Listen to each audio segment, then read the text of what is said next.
एक देवराज नाम का ब्राह्मण शरीर में ताप पड़ गया और शरीर में ताप पड़ने के कारण बहुत ताप पड़ा तो शंकर के मंदिर में पहुंच गया, बैठा। अब वहां तो थोड़ी थोड़ी देर में शंकर के मंदिर में कथा हो रही थी, प्रवचन चल रहे थे, शिव महापुराण का चरित्र चल रहा था और ये थोड़ी थोड़ी देर में पंडित जी चिल्लाए हर हर महादेव। अब जैसे ही पंडित जी चिल्लाए तो इसके शरीर में ताप पड़े, इसको आ रहा बुखार। अब बुखार आए और कहीं का चिल्लाए, सिर दर्द हो और कहीं का चिल्लाए तो बड़ा बुरा लगे महाराज। अब इसको तो बड़ा अंदर से खटकाओ कि बताओ मेरे तो शरीर में ताप पड़ रहा है, महाराज हर हर महादेव चिल्ला रहा है, पर बोल सकता नहीं। ताप पड़ते पड़ते पड़ते पड़ते थोड़ी देर में ये यहां से चला शंकर के मंदिर से कथा श्रवण कर कर थोड़ी देर भले ताप पड़ा, बुखार आया, सिर दर्द हुआ, सब कुछ हुआ, पर शंकर की कथा तो शरीर में पहुंच गई, इस आत्मा तक पहुंच गई। होता है जब घर से चले होगे तो सोचे पाँव दुख रहा है, बुखार आ रहा है, सर दर्द हो रहा, ये हो रहा, वो हो रहा, पर शंकर के धाम में पहुंच गए तो अब ये सोच लो कि तुम शंकर के हो गए, तुम शिव के। यहाँ बिठले सेवा समिति के कहने पर नहीं आए, यहाँ पाठक जी के कहने पर नहीं आए, यहाँ हमारे कहने पर नहीं आए, यहाँ तो हम भी बुलाते तो तुम नहीं आते, क्योंकि ये नगरी महाकाल की है। महाकाल का राजा है महाकाल, और महाकाल राजा का एक नियम है, यहाँ कोई राजा, कोई मंत्री, कोई बड़े से बड़ा राजपाट वाला इस नगरी में रात नहीं रुक सकता, यहाँ का नियम है। क्योंकि यहाँ एक ही राजा, कौन सा? महाकाल राजा, बस उसी का राज्य चलता। तो जब उसके घर में आए हो तो हम कौन बुलाने वाले? बोलो तो सही। उसने बुलाया, उसने ठहराया, उसने खिलाया, उसने घुमाया, 5 दिन घूमो फिरो, उसका दर्शन करो, आनंद करो, घरे जा। घर वाले पूछे कहाँ गई थी तो कहना महाकाल के घर गई थी, उसने बुलाया। रामकृष्ण परमहंस जी से एक ने कहा, रामकृष्ण परमहंस जी से बोले, अरे रामकृष्ण परमहंस जी, हमने सुना है कि माता जगतजननी जगदम्बा शारदा भवानी माँ देवी आपसे बात करने के लिए आती हैं, आपसे मिलने के लिए आती हैं। रामकृष्ण परमहंस जी ने कहा, तो रामकृष्ण परमहंस जी, अगर देवी जी तुमसे मिलने आती हैं, देवी जी तुमसे बात करने आती हैं, जगदम्बा तुमसे मिलने के लिए आती है, तो रामकृष्ण परमहंस जी एक काम करो ना, एक आध बार माता जी को हमारे घर भी भेज दो। हंसी उड़ाने वाले तो कुछ भी बोल देते हैं, एक आध बार माता जी को हमारे घर भेज दो।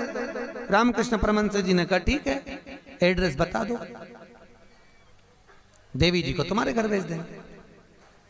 बोलो एड्रेस क्या है? उस व्यक्ति ने कहा फलाना गली में, फलाना मोहल्ले में, ये वाले मकान में, इस नंबर में, इस जगह पर मैं रहता हूं। रामकृष्ण परमहंस जी ने कहा, स्वामी विवेकानंद के गुरु रामकृष्ण परमहंस जी कहते हैं, जो एड्रेस आपने दिया ये तो आपके घर का है, ये आपके घर का एड्रेस है, आपका एड्रेस दीजिए, आप कहाँ रहते हैं?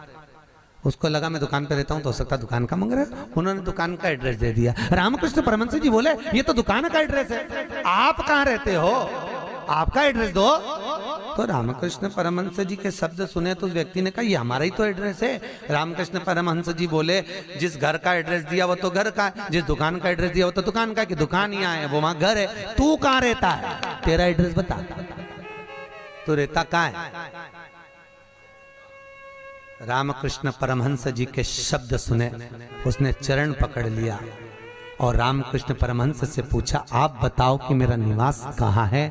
रामकृष्ण परमहंस जी कहते हैं, इस शरीर का आखिरी निवास तो शमशान है, मनुष्य वहां निवास करने वाला है। बस ये आत्मा परमात्मा के चरणों में रहे और शरीर आखिरी में वहां पहुंच जाता है, आखिरी में। बड़े आश्चर्य में लोग बताते हैं, हम वहां रहते हैं, तुम नहीं रहते, तुम्हारा घर रहता है, तुम चले जाओगे घर में ही रह जाएगा, अभी तुम्हारा एड्रेस है, फिर तुम्हारे बेटे का हो जाएगा। अरे बोलो तो, फिर बेटा गया पोते का हो जाएगा, पौता गया पर पोते का हो जाएगा, वो तो घर का पता है, तुम्हारा एड्रेस क्या है, तुम किस पते पे रहते?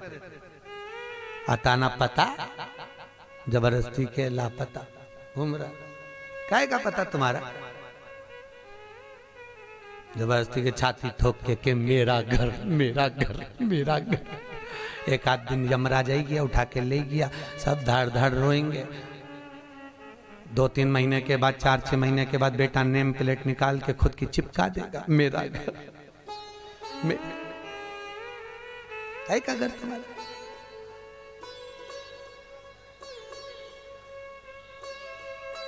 क्या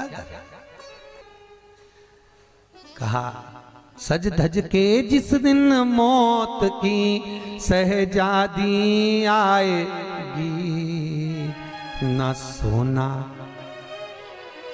हमसे भी लोग कहते हैं गुरुजी तुम कथा वाचते हो, इतना सारा सोना मोना पहन के पहनते हो। तो हमने कहा जजमान लोग दे तो क्यों नहीं पहने। अरे बोलो तो दीजिए, कई करे कई बाद में जोड़ जोड़ के औलाद के देखे ना, तो है तो तुम्हारे पास भी, बस तुम भी जोड़ जोड़ के लाख कर में अलमारी में लाख कर में, और एक आध दिन मर गई और सारा पड़ा की पड़ा रह गया, ऊपर जाके याद करेगी वाला हार तो पीना ही नहीं, फिर कई मतलब का सब पहना कई करे वो कर।